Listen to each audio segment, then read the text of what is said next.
Welcome to the Anatomy Dissection Laboratory for students. Today, we will learn about the tongue and the sublingual region. The authors of this presentation are Dr. Carlos Suarez-Quian and Joel Walensky. Dr. Suarez-Quian is the narrator.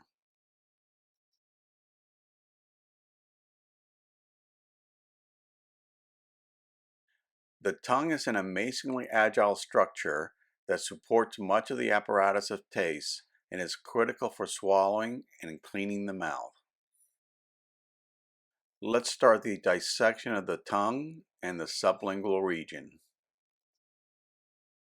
Let's start the dissection by looking under the tongue. The sublingual region is that area below the mucosa lining the floor of the mouth. First thing we see is the ridge of tissue, the frenulum of the tongue, that helps to anchor the tongue to the mucosa of the mouth. Children can be born with a short frenulum that tethers the tip of the tongue to the floor of the mouth, a condition aptly known as tongue-tied. The scientific term is ankyloglossia, which can interfere with breastfeeding. The ridge extending laterally from the anchor point of the frenulum is known as the caruncle. It is the opening of the submandibular duct. The term gleeking refers to the projection of saliva from this duct. It happens to some people inadvertently, whereas others can control it voluntarily. And just lateral to the caruncle is a fold which represents a location of the sublingual gland. We will see these structures in their entirety as the dissection proceeds. Also visible here are some of the lingual veins, which are just deep to a very thin layer of mucosa. This is why drugs that need to be absorbed very quickly are often placed under the tongue. Think digitalis for the rapid treatment of atrial arrhythmias. We start the dissection by looking at the floor of the mouth from the outside and again identifying muscles we saw previously. The anterior belly of the digastric and the mylohyoid muscles. Both are suprahyoid muscles. In addition, the mylohyoid is a paired muscle that forms the floor of our mouth. It is a flat muscle that attaches the mandible to the hyoid bone, hence the name. Mylo comes from the Greek word for molar.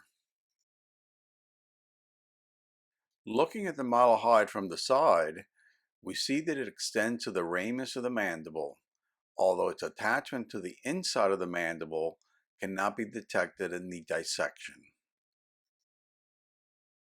In this image, you can also see the nerve that innervates the mylohyoid, the nerve to the mylohyoid. I always remind a plastic surgery friend of mine who does gender reassignment and will shave the body of the mandible to render a more angular face about this nerve. Damaging the nerve will impact the integrity of the floor of the mouth. We again turn to the underside of the mouth, but now the digastric muscle has been reflected and removed. We can see the raphe where the paired mylohyoid muscles join in the midline.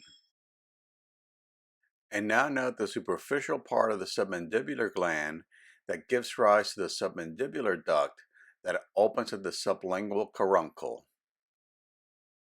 What was most interesting about this cadaver was the presence of an accessory salivary gland. At this point, the mylohyoid muscles will be bisected and reflected to expose the muscles superior to it.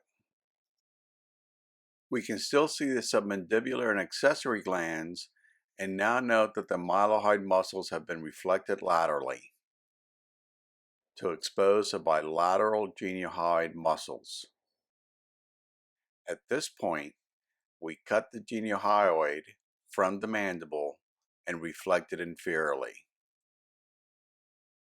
This now reveals the floor of the oral cavity proper. Let's put some labels on the relevant structures.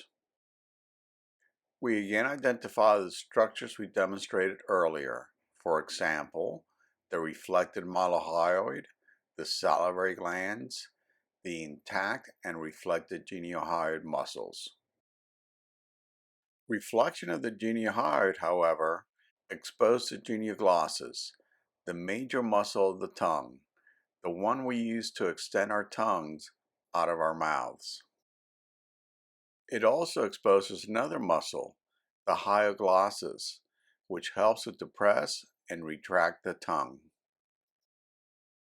We now focus on two structures of importance, the hypoglossal nerve and the lingual artery. Both the hypoglossal nerve and the lingual artery enter the tongue from below, and they straddle the hyoglossus muscle just before they enter the oral cavity. The hypoglossal nerve, as seen in the slide, will be lateral to the muscle. Let's now examine the oral cavity from a different perspective, from a superior view. Shown here is the tongue, in which the hard and soft palates of the cadaver have been bisected.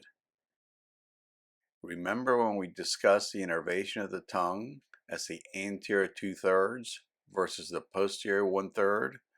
You can clearly see the boundary of the thirds in this example. Even note the foramen cecum at the boundary.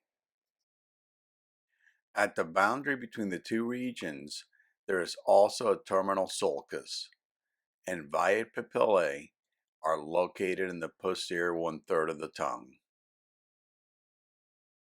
Finally, in this time of COVID, where so many intubations have been performed, I would like to point out the vallecula, the depression between the tongue and the epiglottis.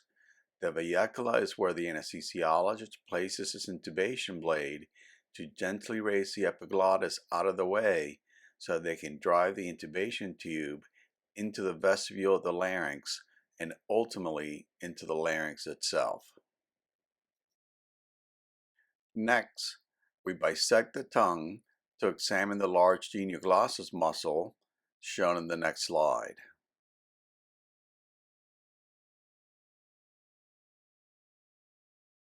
And we can again identify the geniohyoid and the mylohyoid muscles. Finally, I again want to impress upon you how prominent each vagecule is lateral to the epiglottis.